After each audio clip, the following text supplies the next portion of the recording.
সকলকে সুপ্রভাত। আশা করি সকলে সুস্থ আছেন, ভালো আছেন। আরেকটা নতুন দিনের সূচনা নিয়ে আমি নীলাশ্রী চলে এসেছি আরেকটা নতুন ভ্লগ নিয়ে।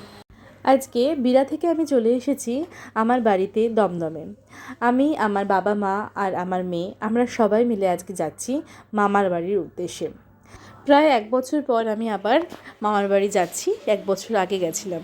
সবাই মিলে আমরা গাড়িতে উঠে পড়েছি, গাড়ি ছেড়ে দিয়েছে আর আমরা এখন যাচ্ছি মামার বাড়ির দিকে।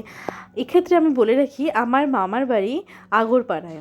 দমদম থেকে আগরপাড়ায় যেতে বেশিক্ষণ সময়ও লাগে না, 1 ঘন্টার মতো লাগে গাড়িতে। তো সেই জন্যই আমরা আমাদের বেরোনো একটু যদিও লেট হয়ে গেছে, আমরা বেরিয়েছি 1টা নাগাদ, 1টা বেজে গেছে আমাদের বেরোতে বেরোতে। আর পৌঁছাতে পৌঁছাতে আমাদের প্রায় 2টো বেজে যাবে। মামা মামি অনেকক্ষণ ধরে ফোন করছে আমাদেরকে কখন আসবো। ওরাও বেশ চিন্তায় বসে আছে, ওরাও আমাদের জন্য কিন্তু অনেকক্ষণ ধরে ওয়েট করছে।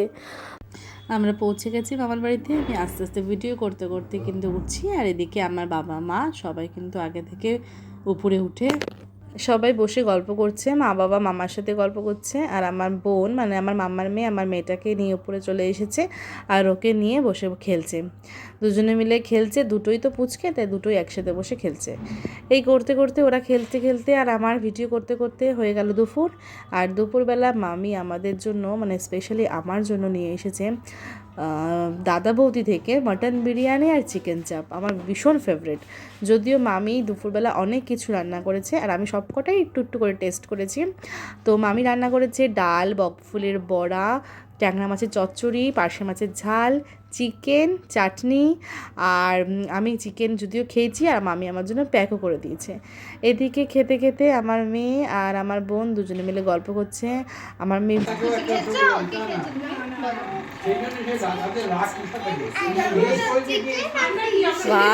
আমাদের খাওয়াটা প্রায় হয়ে এসেছে। সেরকম বাচ্চাদের সাথে খেলতে ভীষণ ভালোবাসে, দুটো মিলে কন্টিনিউ পুরো সারাটা দিন খেলে গেল। আমি বললাম একটু শো, আর আমরা শোবো। আমার মেয়ে সেটাতেও রাজি হলো না, আর আমার বোনকে নিয়ে খেলে যাচ্ছে।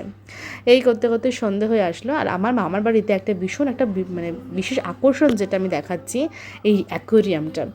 এই অ্যাকোয়ারিয়ামটা এত সুন্দর, আর এই অ্যাকোয়ারিয়ামের মধ্যে যে ছোটো ছোটো গাছগুলো আছে সেগুলো নাকি খুব ছোট্ট ছোট্ট রাখানো হয়েছিল, সেগুলো আস্তে আস্তে বড় হয়ে গেছে। আর অদ্ভুতভাবে মাছগুলো নাকি ছোটো ছোটো পাতাগুলোকে ওরা খায়। তো এই জিনিসটা আমার খুব ইন্টারেস্টিং লাগলো, আমার দেখে খুব ভালো লাগলো। এই করতে করতে সন্ধে হয়ে গেছে, আমাদেরও এখন চলে যাওয়ার পালাম। সবাই ভালো থাকবেন, সুস্থ থাকবেন, আর আমার ভিডিওটাকে একটা লাইক, শেয়ার আর সাবস্ক্রাইব করে দেবেন। Thank you.